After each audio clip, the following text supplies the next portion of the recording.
বাবা আমাদের যখন হাসপাতালে বাচ্চা হয়, ওই বাচ্চা যদি না কান্না করে আমরা মনে করি বাচ্চা মনে হয় মৃত। ওই বাচ্চা যদি না তাকায় আমরা মনে করি তার চোখের হয়তো কোনো সমস্যা আছে।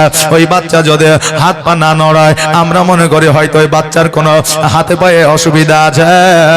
এই জন্য বাচ্চার পিঠে থাবা দিয়া বাচ্চার হাত পা নড়ানো হয়, বাচ্চাকে কান্না করানো হয়, বাচ্চার চোখটা ফেড়ে দেখা হয়। ওই রকম আমার ফাতেমা বারবার মুখটাকে ঢেকে নিচ্ছে। খাদিজা মনে করেছে হয়তো মুখের মধ্যে কোনো অস্বস্তি হচ্ছে, নইলে মুখের মধ্যে কোনো রকমের সমস্যা হচ্ছে, এই জন্য বারবার হাত দিয়ে মুখটা ঢেকে নিচ্ছে। আমার নবীকে ডাকিয়া বলে, ইয়া রাসূলুল্লাহ, আমাদের শ্রেষ্ঠ কন্যা, আমাদের ছোট কন্যা ফাতেমা আজকে বারবার মুখখানাকে ঢেকে নয়, ইয়া রাসূলুল্লাহ আজকে মুখখানা ঢেকে নয়, আপনি একবার দেখে আমাদের বাচ্চার কোনো অসুবিধা আছে কিনা। আমার নবী বললে, ফাতেমা আজকে তুমি বারে বারে মুখখানা কেন ঢেকে নাও? আজকে আমার ফাতেমা তো জোহরা রাদিয়াল্লাহু তাআলা আনহা জান্নাতের রানী। আমার নবীকে জানায়া দিলেন, বুঝায়া দিল। আমার নবী বলে, এ খাদিজা শোনো রে, আজকে ফাতেমা মুখ থেকে হাতখানাকে সরাইয়া দিও না, এই জন্য সরাইয়া দিও না। আজকে আমার ফাতেমা তো জোহরা রাদিয়াল্লাহু তাআলা আনহা মুখের মধ্যে হাত এই কারণে দেয় নিজেকে পর্দা করতে আছে। জোরে বলেন সুবহানাল্লাহ। আরে আমার মা বোনেরা, একজন জান্নাতের রানী ফাতেমা পৃথিবীতে আসার পরে মুখ দিয়ে হাত দিয়ে যেন মুখ ঢেকে পর্দা করতে পারে। আজকে 30 বছর 35 বছরের আমি যুবতী, আমি কেন পর্দা করতে পারি না? ভারতবর্ষে বসবাস করছে, বোরখাই পড়তে হবে তোমাকে, এটা কথা নয়, কিন্তু পর্দার সহিত তোমাকে চলতে হবে। লক্ষ্য করতে হবে কোন পরপুরুষ যেন আমাকে দেখে আকৃষ্ট না হয়, এটা। আর লক্ষ্য করতে হবে যুবককে যে আমাকে দেখে কোন নারী যেন আকৃষ্ট না হয়। এটাকে যে পোশাক পরলে আকৃষ্ট হবে না ওটাকেই পর্দা বলা হয়। জোরে বলেন সুবহানাল্লাহ। কিন্তু আমার মা বোনেরা এখন বর্তমানে মাথায় কাপড়ও দেয় না। এখন যদি শ্বশুর শাশুড়ি যদিও বলে, এই বৌমা মাথায় কাপড় দিয়ে বাড়ি থেকে বের হও, তো ওই বৌমা বলবে আমার শ্বশুর শাশুড়ির মতো জাল্লাদ শ্বশুর শাশুড়ি যেন আর কার কপালে না জুটে। মাথায় কাপড় দেওয়ার লেগে শ্বশুর শাশুড়ি জাল্লাদ, বুঝলেন? এইরকম যাতে কারো না হয়। এবার শ্বশুর শাশুড়িকে বোঝানোর জন্য বলছে, আমার মাথায় তো কাপড় থাকেই না, তো কি করে রাখব? কেমন করে থাকবে? তুমি 3টা শ্যাম্পু চুলে মেরেছ এক ডাল, তারপরে তুমি তা কত রকমের তেল দিয়েছ, তারপরে যে ওড়না খান তুমি লিয়েছ ওইটাও হয়েছে 50 টাকার পেল ফেলে একবারে সুদি লয়, মাথায় দিলেই মাথা থেকে পড়ে যায়। যে মাথা থেকে পড়ে যায়, তাহলে ওই কাপড় তোমার মাথায় কি করে থাকবে? মা বোনেরা, তোমরা জানো না মাথায় কাপড় যদি না দেওয়া হয় এর জন্য কিয়ামতে একটা শাস্তি আছে। আজকে তোমার মাথায় কাপড় যদি না থাকে, তোমার জাহান্নামের মধ্যে মাথার খুল্লিটা উড়িয়ে দেওয়া হবে, আর বাজ পাখি বসায় দেওয়া হবে, আর ওই বাজ পাখিতে টুকরে টুকরে কিয়ামত তাক তোমার মগজ খাবে। জোরে বলেন সুবহানাল্লাহ। এই জন্য মা বোনেরা, ভাইরা, আপনারা নিজেকে সংযত রাখবে, নিজেকে পর্দার মধ্যে রাখবে। মা বোনেদের শুধু পর্দা করতে হবে, পুরুষদের পর্দা করতে হবে না, এটা কোনো হাদিসে কোনো দলিলে না। মা বোনেদের পর্দা করা যতটা জরুরি, আমার বাপজিদের যুবকদের পর্দা করা ততটাই হলো জরুরি। পর্দা এক প্রকারের না। এখন যুবকেরা বলবে, হুজুর গো, আমার মা বোনেদের মতো আমরাও কি বোরখা পরবো? না, বোরখা পরতে হবে না। তোমাকে হাত থেকে গেঞ্জি পরার কথা বলে যায়, তারপরে তোমাকে তমন পরার কথা বলে যায়, নইলে ভালো প্যান্ট পরার কথা বলে যায়। এখনকার যুবকেরা মডার্ন হচ্ছে, গেঞ্জি কাপড়ের হাফ প্যান্ট পিঁধে রাস্তা ঘাটে দৌড়ে বেড়াইছে। ঘুরছে কি ঘুরছে না? জি হ্যাঁ, আমার নবী বলেছে, পুরুষেরা রে, তোমার সিনা যেন কোনো মহিলা দেখতে না পায়, তোমার হাঁটুর উপরে যেন কোনো মহিলা দেখতে না পায়। আজকে তোমার বডি বিল্ডার, তুমি যে বডি বানিয়েছ, কি বলে, আপনার ব্যায়াম করে এক্সারসাইজ করে ওই বডি যেন কোনো মহিলা দেখতে না পায়, ওই বডি তোমাকে ঢেকে রাখতে হবে, ঢিলা ঢালা পোশাক পরতে হবে। মা বোনেরা যেন তোমার পোশাক দেখে তারা অনুমান না করতে পারে, এটাই হলো হলো পুরুষের জন্য পর্দা। জোরে বলেন সুবহানাল্লাহ। বাবা রে ভাইরা, ইসলাম ধর্মে আমরা চলে আসলাম, কালিমা তাইয়্যিবা লা ইলাহা ইল্লাল্লাহ মুহাম্মাদুর রাসূলুল্লাহ সাল্লাল্লাহু তাআলা আলাইহি ওয়াসাল্লাম কালিমাটা পড়ে নিলাম, আর মুসলমান হয়ে গেলাম, নিয়ম কানুন মানলাম না। বলেন আমি কেমন করে মুসলমান হইলাম? এখন সরকার আপনাকে মাস্টারের চাকরি দিল, সই স্বাক্ষর হয়ে গেল, আপনার বাড়িতে লেটার চলে আসলো, চিঠি চলে আসলো, আপনি একদিন জয়েনিং করলেন, একদিন ডিউটি করলেন, আর বাকি দিন হাজিরা দেন না। চাকরি সরকার কি আপনার রাখবে না কাটবে? বলেন রাখবে না কাটবে? জি কাটবে, ওই চাকরি থাকবে না। ঠিক তেমন কালেমা পড়ে নিলাম, আর নামাজ পড়ি না, রোজা করি না, পর্দা করি না, স্ত্রীকে সম্মান করি না, পিতামাতার খেদমত করি না, মদ গাঁজা খায়া রাস্তায় বেড়াও। বলেন ও কেমন করে মুসলমান হয়? কারণ হইল আমার হযরতে ওমর ফারুক রাদিয়াল্লাহু তাআলা আনহু একজন সন্তান ছিল, ওই সন্তান মদ্যপান করে না, শুধুমাত্র চিপি দিয়ে মদ্যটাকে মানে চেখে দেখেছিল যে মদের স্বাদ কেমন হয়, যেটাকে রাসূল হারাম করেছে। ওমরে ফারুকের কানে খবরটা চলে গেল। ওমরে ফারুক রাদিয়াল্লাহু তাআলা আনহু নিজের হাতে ওই নিজের সন্তানকে 101টা দৌড়া মেরেছিল, আর মারতে মারতে ওই সন্তান ইহজগৎ ছেড়ে পরজগৎ গমন করেছিল, মৃত্যুবরণ করেছিল। সৈন্যরা বলল, হুজুর গো, আপনার নিজের সন্তানকে আপনি যে আঘাত করলে, আপনার প্রাণে কি একটু মায়া হয়নি? আপনার জানে কি একটু দয়া হয়নি? আমার ওমরে ফারুক বলেছিল, শোনো রে, সবার জন্য একই বিচার। আমার ছেলে বলে তার বিচার আলাদা নয়, আমার বাবা বলে তার জন্য বিচার আলাদা নয়, আমার বিবি বলে তার জন্য বিচার আলাদা নয়। আজকে আমার সন্তানের বিচার যেমন হবে, আপনার সৈন্যর বিচারও তেমন হবে, প্রজারও বিচার তেমন হবে। আজকে আমার সন্তানকে যদি আমি ছেড়ে দিতাম, জগতের মধ্যে হয়তো সে আরামে থাকতো, কিন্তু কিয়ামতের দিন সে জাহান্নামে যাইতো। আজকে আমার সন্তানকে মারতে মারতে আপনার মারতে মারতে সে মৃত্যুবরণ করেছে, তার কারণ তার জীবনে গুনাহ খাতাগুলো মাফ হয়ে গেছে, জগতের মধ্যে সাজা পেয়েছে, আখিরাতে সে জান্নাত পাবে। জোরে বলেন সুবহানাল্লাহ। একটু মধ্য চাকার জন্য যদি তার বিচার জগতে এরকম হয়, আজকে আমরা বছরের বছর আমরা মদ্যপান করেছি, বলেন আমাদের স্থান কোথায় হইতে পারে? এখন আমরা যদি বলি যে হুজুর তারা মদ নেশা গাঁজা খেয়ে পাগল হয়ে গেছে, তাদেরকে বুঝিয়ে আর বুঝ কাজে লাগবে না, কিন্তু তাদের কাছে যে অন্য গল্প করেন গা, তাদের আবার জ্ঞানের কথা বেরিয়ে আসবে। আপনি পাগল হয়ে যাবেন তাদের কাছে, ও আপনার কাছে পাগল হবে না। এখন এক মদখোরকে বুঝলেন ধৈর্য ধৈর্য আমাকে মারবে, মানে একবারে মারি ফেলবে, তার সাজা মারে ফেলবে। তো বুঝছে তোর শেষ ইচ্ছাটা কি বল? অনেক সময় মরণে সাজা হয়ে গেলে অনেকে জিজ্ঞাসা করে যে তোর শেষ ইচ্ছা কি? তো বলছে তোর শেষ ইচ্ছা কি বল? বলছে আমার শেষ ইচ্ছা হইল মদ খেলে নাকি লিভার নষ্ট হয়ে যায়, তো এর পরে আমাকে তো মেরে ফেলবেন, এর পরে যদি আমি জিন্দা হয় তা আমার লিভার 12-13টা চাই, আমার লিভার 12-13টা চাই, মানে মরে যাওয়ার পরে আবার জন্ম নিবে এই আশায় 12-13টা লিভার চাই, মানে পরে জিন্দা হয়ে যাতে এখন যা মদ খাই চলো তার চাইতে যাতে বেশি মদ খাইতে পারে। জোরে বলেন নাউজুবিল্লাহ। এরকম মানসিকতা আমরা মুসলমান আমাদের মধ্যে আছে। বাবা আমি আপনাদেরকে বলবো বাবারে এবং মায়েদেরকে বলবো, মা একটু একটু করে আগিয়ে আসবেন, একটু একটু করে আগিয়ে আসবেন। মাহফিলে বাধা আর মাহফিলে এই আগিয়ে আসা বলতে গিয়ে ওয়াজের জোশ অনেক সময় হারিয়ে যায়, কথা বুঝলেন? জি, তা আর যাতে বলতে না হয় একটু একটু করে আগিয়ে চলে আসেন। তো হ্যাঁ মায়েরা আপনারা আগিয়ে চলে আসেন, অত ঠান্ডা পড়ছে না, যত ঠান্ডায় আমাদের লড়া সম্ভব হবে না। আসেন, ঠান্ডা কিন্তু নাই।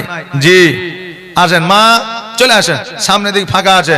আমি ওই এলাকারই ছেলে, বাইরের ছেলে লয় যে লজ্জা লাগবে, যে আমি এই ভগবান গোলারই ছেলে। আসেন, চলে আসেন। আমার পরে যে বক্তা আছে ওনার বাড়ি দূরে পারে, ওনাকে দেখে লজ্জা করবেন, অসুবিধা নাই নাকি?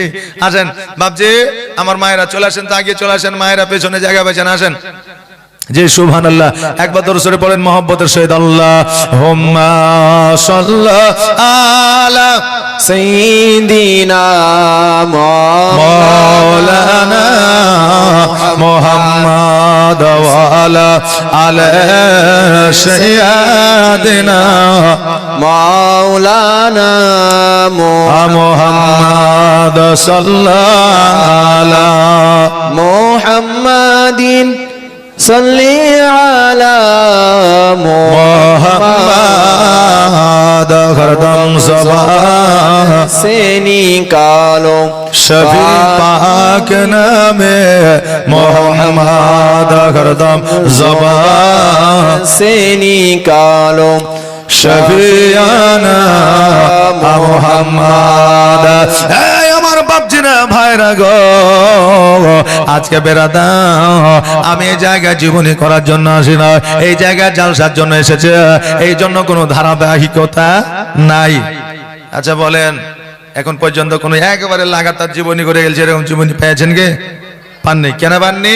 কারণ এটা জাল, সেখানে ধারাবাহিকতা বলে আসি নাই। এবার এখানে আমাদের প্র্যাকটিক্যালের কিছু জ্ঞান এবং বুদ্ধির দরকার আছে। একবারেই যদি শুধু শিকার, শুধু কি বলে মানে পরের ধান আর পরের চাল আমি খেতে শিখবো আর শিকারের হাত থেকে বাঁচতে শিখবো না, তাহলে ওই প্রথমবার খেতে গিয়ে জালে ধরা পড়ে যাবে নাকি? এই জন্য খাইতেও শিখতে হবে এবং শিকারীর হাত থেকে কি করে বাঁচতে হবে সেটাও আমাদেরকে শিখতে হবে। কথা বুঝলেন না? এই জন্য জীবনীও শুনতে হবে, প্র্যাকটিক্যালে আমাদেরকে কিভাবে চলতে হবে বর্তমানে সেটাও আমাদের শুনতে হবে। হ্যাঁ বাবাজি ভাইরা, আমার খাদিজাতুল কুবরা রাদিয়াল্লাহু তাআলা আনহা জানতে পারলেন, বুঝতে পারলেন যে আমার সন্তান জগতের মধ্যে আসে পর্দা করতে আছে, মুখে হাত দিয়া যেন ঢেকে আছে। আমার খাদিজা,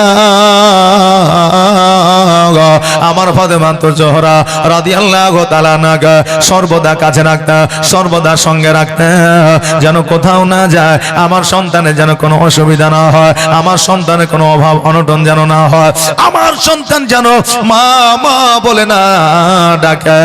আমার সন্তানকে আমি এতটা আমি সময় দেব, আজকে আমার মা বোনেরা সন্তানদের সময় দিতে চায় না, সন্তান এক কোণায় ঘুমায় আছে আর মা বাবা এক কোণায় যেন আপনার মোবাইল দেখছে। স্বামীর গুরুত্ব বিবির কাছে না আর বিবির গুরুত্ব স্বামীর কাছে না, মোবাইল নিয়ে তারা পাগল আছে। বলে বলে আপনার সন্তান আপনার সন্তানে কেমন করে পর্দা করবে, শিক্ষাটা কোথা থেকে পাবে? আজকে মাস্টারের কাছে শিক্ষা নেওয়ার আগে প্রথম শিক্ষা মা বাবার কাছে পাওয়া যায়। এই জন্য সন্তান আদিকে আপনি যেমন করে মানুষ করবে শেষের বেলায় তেমন আপনি উপহার পাবেন। আপনি যদি খারাপ করে মানুষ করে আপনি খারাপ সন্তান পাবেন, আপনি যদি ভালো করে মানুষ করে আপনি ভালো পাবেন। আমার ফাতিজা রাদিয়াল্লাহু তাআলা আনহা আমার নবীজির জন্য যেন রান্না বান্না করতে আছে। আমার নবীজি ইসলাম প্রচার করে আসে, দেখছে যেন খাদিজা আগুন দিয়া আকাশের সূর্যের তাপে বসে বসে যেন রান্না করছে। আমার নবীজি বললে, খাদিজা আজকে তুমি রোদের মধ্যে রান্না করছো, হ্যাঁ খাদিজা আজকে আমি তোমার রান্নাটা করে দে, তুমি উঠোনে গিয়ে বসো। খাদিজা বলছে, নবী গো আপনিও ইসলামের প্রচার ও প্রসার করে আসলেন, গরম মরুভূমিতে আপনি কত সহ্য করলেন, আজকে আপনি গিয়ে আরাম করেন, আমি রান্নাটা করে। নবী আমার বলে, বিবি রে আজকে তুমি রান্নাটা করো, আমি উনুনে জালটা দিই। ও খাদিজা আমরা দুজনে এসো রান্নাটা করি। জোরে বলা সুবহানাল্লাহ। আজকে আমাদের বিবিরা যদি রান্না করে আর আমরা যদি ওই বিবিকে সহযোগিতা করে, একজন মাস্টার যদি মাস্টারনিকে রান্নায় সহযোগিতা করে, সাধারণ মানুষ যদি দেখে বলবে, দেখ রে দেখ আজকে মাস্টারি চাকরি করে ৮০,০০০ টাকা বেতন পায় তবুও বউয়ের গোলামি করে। বলবো কি বলবো না? আজকে একজন আলেম যদি তার বিবিকে সহযোগিতা করে রান্না, আর যদি কোনো মানুষ দেখে বলবে মৌলবি বউয়ের গোলাম হয়েছে, এই মৌলবিরা বউয়ের বেশি কথা শোনে, এই কথা আপনার বলতে থাকবে। ডাক্তার ডাক্তারের বিবির কাজে ডাক্তার যদি সহযোগিতা করে, আর যদি মানুষ দেখে বলবে এই ডাক্তারের গোলাম হয়েছে। কিন্তু না না না, আজকে বিবিদের কাজে সহযোগিতা করা আমার রাসূলুল্লাহর সুন্নাত। জোরে বলে সুবহানাল্লাহ। হে মা বোনেরা, তবে আপনি কালকে গিয়ে যদি বলেন মৌলবি বলেছে বিবিদের কাজে সহযোগিতা করতে হবে, তাড়াতাড়ি করে চলে যাও, টিউবওয়েলের কাছে 10টা জামা ভিজানো আছে কেচে দাও, চাইলে হবে না? হবে। কারণ ইচ্ছাকৃত ভাবে স্বামী যদি বিবির কাজে সহযোগিতা করে তবেই হলো সুন্নাত। কিন্তু কোন বিবি কোন স্বামীকে হুকুম করতে পারবে না, কারণ ওই স্বামীর পায়ের তলে বিবির জান্নাত আছে। বাবাজি ভাইরা, আজকে আমার খাদিজাতুল কুবরা রাদিয়াল্লাহু তাআলা আনহা রান্নাটা করলে, নবী আমার উনুনে জালটা দিলে, এবার রান্নাটা কমপ্লিট হয়ে গেল। এবার খাদিজাতুল কুবরা রাদিয়াল্লাহু তাআলা আনহা আমার নবী মুস্তাফা সাল্লাল্লাহু তাআলা আলাইহি ওয়াসাল্লাম খাইতে বসলেন। আর আমার নবী যে একবার খাওয়ার পরে আমার নবী বলতেছে, খাদিজা আজকে যে রান্নাটা করেছো এই রান্নাটা অতি সুন্দর হয়েছে। জোরে বলেন সুবহানাল্লাহ।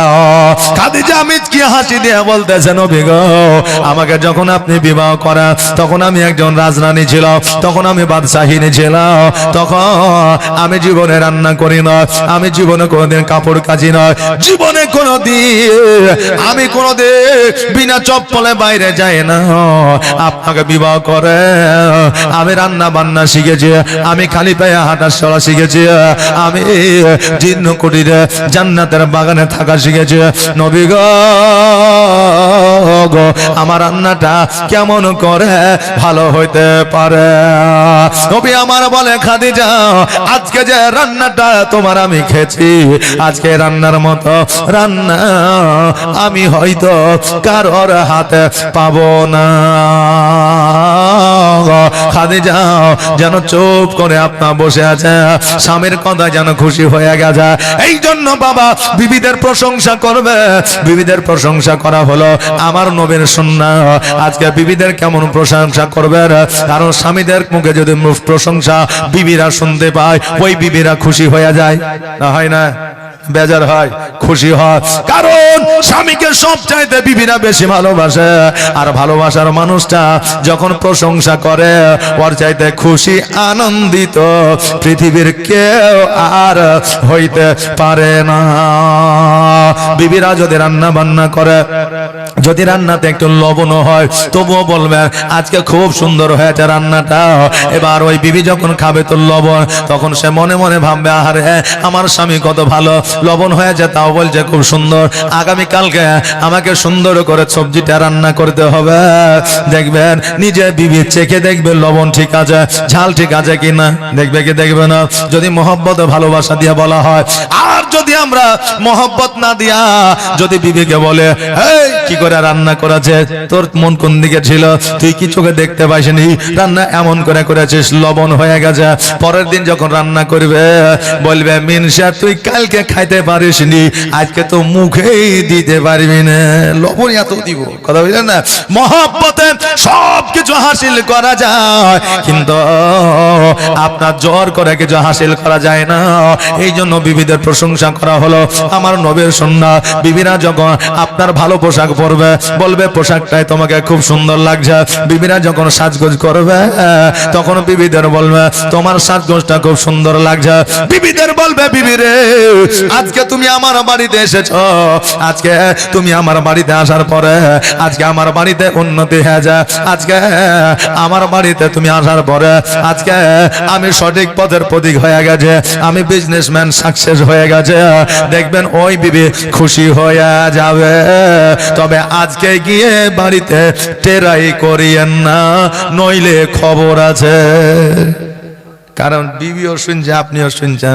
আর বাড়িতে যা যদি এখন বিবিরা তরকারি খান যা হয়ে আছে না, তাহলে তুই তো মৌলবীর মুখে শুনে আছে তো বুঝবে, এটা বলে গেল না? বলবে একটা জায়গায় ওয়াজ করেছিলাম, বললেন এটা তো যুবক বাড়িতে গেছে, বাড়িতে যাওয়ার পর রাত্রে খেতে বসে আছে, আপনারা অনেকে খাবেন জালসা শেষে যায়, তো খেতে বসে আছে।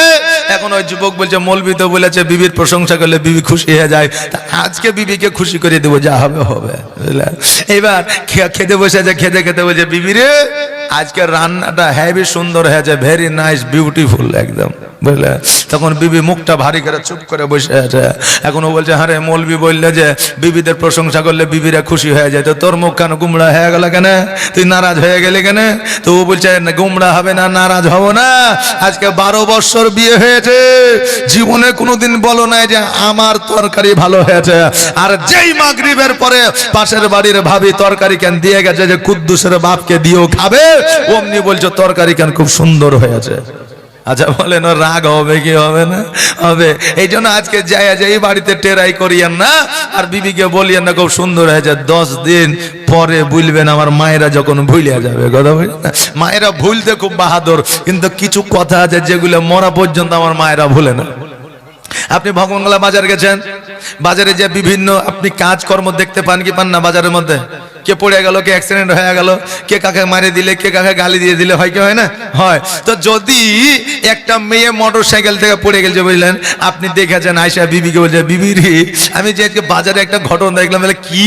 বলে একটা মেয়ে মোটর সাইকেল থেকে পড়ে গেল, তোর স্বামী জানতে পারলেন না, ভু করে মোটর সাইকেল চালিয়ে চলে গেল।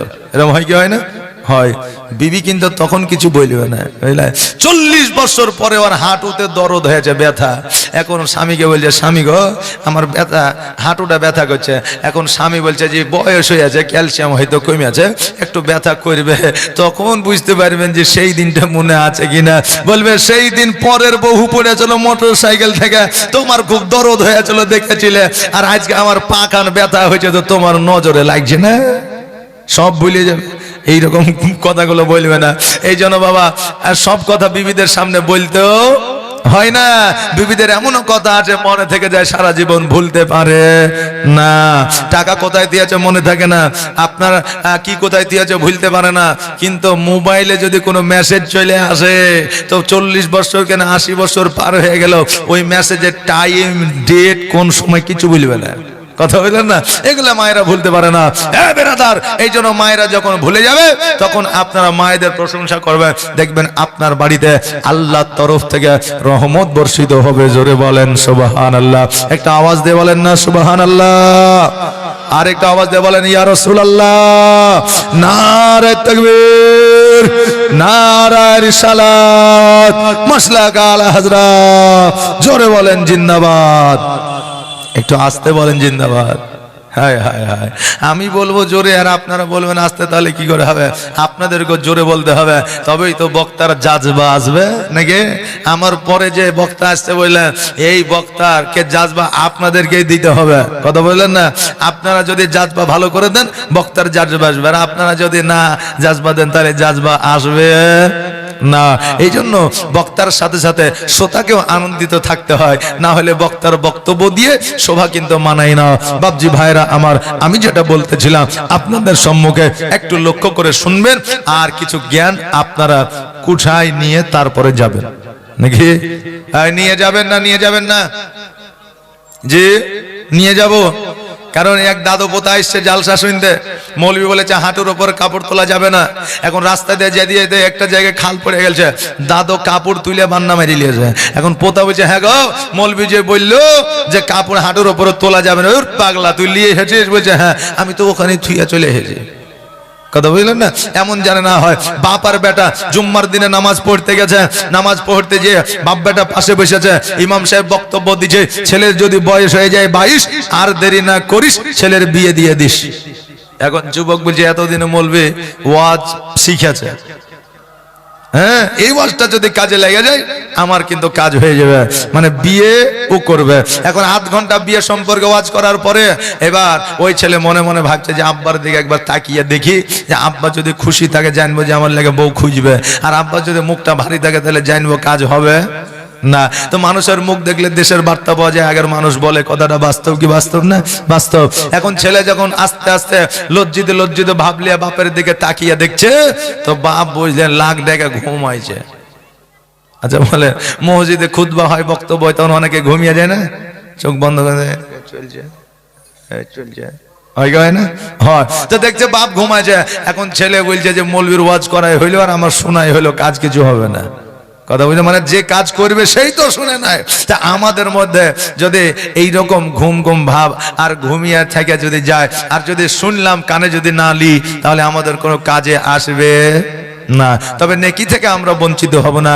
যতক্ষণ আমরা এই জায়গায় বসে থাকবো ততক্ষণ আমাদের নেকির কাদায় নেকি লিপিবদ্ধ হবে। কারণ আমার নবী বলেছেন, যে জায়গায় আমার এবং আমার আল্লাহর আলোচনা হয়, গুণকীর্তন হয়, গুণভাজন হয়, যে জায়গায় রাসূলুল্লাহর গুণগান হয়, ওই জায়গাটা আর দুনিয়াবি জায়গা থাকে না, ওই জায়গাটা জান্নাতের বাগিচা হয়ে যায়। জোরে বলেন সুবহানাল্লাহ। তা আমরা জান্নাতের বাগিচায় বসে আছি, আমাদের নেকি আল্লাহর তরফ থেকে আমাদের নেকির খাতায় নেকি লিপিবদ্ধ হবে। জোরে বলেন সুবহানাল্লাহ। আমার নবীজি বললেন, খাদিজা আজকে যে রান্নাটা তুমি করেছো খুব সুন্দর হয়েছে। খাদিজা মুখখানাকে নিচু করে যেন বাবা আনন্দিত হইলেন। আমার খাদিজা বললেন, ইয়া রাসূলুল্লাহ, ইয়া হাবিবাল্লাহ, নবী গো, আজকে যদি আমি এত সুন্দর খাবারটা বানাইতে পারে তো আপনি আমাকে শিখিয়েছেন। জোরে বলে সুবহানাল্লাহ। আমার নবী মুস্তাফা সাল্লাল্লাহু তাআলা আলাইহি ওয়াসাল্লাম বলে, খাদিজা শোনো, আজকে আমার জিন্ন কুটিরে খেজুর পাতার ছাউনিতে তুমি বসবাস করো, আর তুমি আমাকে বিবাহের আগে তোমার বাবার অট্টালিকায় তুমি বসবাস করতে। তোমার খাবারের অভাব ছিল না, পোশাকের অভাব ছিল না, সোনা দানা মণি মুক্তার অভাব ছিল না, তোমার কোনো কাপড়ের অভাব ছিল না। আজকে আমি নবী, আমাকে বিবাহ করে সব কিছু দান করে দিয়া আজকে তুমি আমার জীর্ণ কুটিরে এসেছো। হয়তো সেই শান্তি, সেই সুখ আমার জীর্ণ কুটিরে পাও না, যে শান্তি তুমি তোমার বাপের অট্টালিকায় পেয়েছ। আরে বাবা, আমার খাদিজার মনোমানসিকতা দেখা। আমার খাদিজা বলতেছে, ইয়া রাসূলুল্লাহ, ইয়া হাবিবাল্লাহ, নবী গো, আজকে আমাকে এই রকম কথা বলে আমাকে লজ্জিত করবেন না, এই রকম কথা বলে আমাকে আপনি অপমানিত করবেন না। ইয়া রাসূলুল্লাহ, আমার বাবার অট্টালিকা, আমার বাবার সোনা দানা লইয়া আমি বড় খুশি ছিলাম, আমি বড় সুখে ছিলাম, কিন্তু আপনার জীর্ণ কুটিরে যেই দিন থেকে এসেছি সেই দিন থেকে আমার বাপের অট্টালিকার চাইতো কোটি কোটি বেশি সুখ শান্তি পায়। জোরে বলে সুবহানাল্লাহ। বাবাজি ভাইরা, স্বামীর প্রতি যদি স্ত্রী মহব্বত থাকে, স্ত্রীর প্রতি যদি স্বামীর মহব্বত থাকে, অট্টালিকা ছাড়িয়া গাছতলাতেও সুখে বসবাস করা যায়। আর বিবির প্রতি স্বামীর যদি মহব্বত না থাকে, আর স্বামীর প্রতি বিবির যদি মহব্বত না থাকে, পাঁচতলাতে এসি রুমেও শান্তি পাওয়া যায় না। বেরাদার মিল্লাত ইসলামিয়া, আগের যুগে মেল মহব্বত ছিল রে বাবা, তবে আগের যুগে মেল মহব্বত থাকলেও আই লাভ ইউ 243 কথা বলে না, আই লাভ ইউ আনলিমিটেড বলে না। এখন বর্তমানে আই লাভ ইউ আনলিমিটেড বলে, জানো সোনা মনে টিয়া পাখি বলে। কিন্তু বাবারে, মহব্বত করে বিবাহ করে যখন বাপে ঘরে তোলে না, যখন গাছতলাতে বসবাস করতে হয়, বিবি আর ঘরে থাকে না। এই জন্য এখন বুদ্ধিমান লোকেরা কবিতা লিখেছে, ভালোবাসা অভাব যখন দরওয়াজায় এসে দাঁড়া, ভালোবাসা জানালা দিয়ে পালায়। বর্তমানে মহব্বত বেরাদার, হ্যাঁ আমার বাবাজি ভাইরা মায়েরা, কিন্তু আমার খাদিজাতুল কুবরা রাদিয়াল্লাহু তাআলা আনহা আমার বোনেদের মায়েদের শিক্ষা দিয়েছে, স্বামীর সঙ্গে কম্পিটিশন করবেন না, স্বামীর চাইতে বড় হতে যাবেন না, স্বামীকে বড় করে রাখবেন, আপনার বাড়িতে সুখ ও শান্তি থাকবে। জোরে বলেন সুবহানাল্লাহ।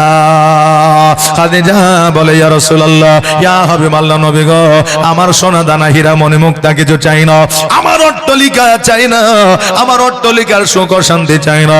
নবী গো, আপনার ভালোবাসা মহব্বত আমি খাদিজা চাই। আপনি যদি আমাকে বলে আমার চামড়াগুলো ছিলিয়া আপনার পায়ের তলে বিছায় দিতে, আমি খাদিজা একটু পর্যন্ত দ্বিধাবোধ করব না। আর বর্তমানে আমাদের বিবিদের চামড়া তো দূরের কথা, লক্ষ্মী ভান্ডারে 500 টাকা চাইলে এক সপ্তাহ কথা বলা বলে থাকে না। এই তো আমাদের বর্তমানে মহব্বত রে বাবা। খাদিজা বলে নবী গো, জগতের কোন সম্পদজনক, জগতের কোন অট্টালিকা চাই না, নবী শুধু তো আপনার ভালোবাসা চায়। আমার নবী যে মিজকে হাসি দিয়া বলে, খাদিজা আজকে পৃথিবীর মধ্যে যত আমার বিবি আছে না কেন, তোমার জায়গা তোমার স্থান কেউ নিতে পারে না, কিয়ামত পর্যন্ত নিতে পারবে না। জোরে বলে সুবহানাল্লাহ।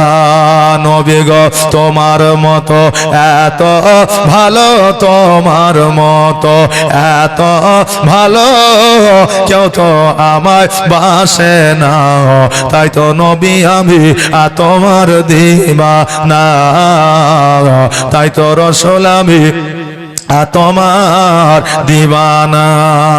জোরে বলেন না ইয়া রাসূলুল্লাহ, আস্তে করে বলেন।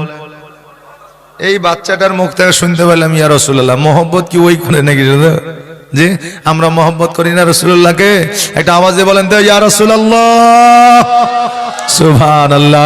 নবী গো তোমার মতো এত ভালো, তোমার মতো এত ভালো কেউ তো আমায় বাসে না, তাই তো নবী আমি তোমার দিওয়ানা, তাই তো রাসূল আমি তোমার দিওয়ানা। ও কি শুনেছি কিতাবের লেখা, নবী ছাড়াই আমার জীবন থাকা গো। জোরে বলেন সুবহানাল্লাহ। নারে তাকবীর, নারে রিসালাত, মাসলাক আলা হযরত।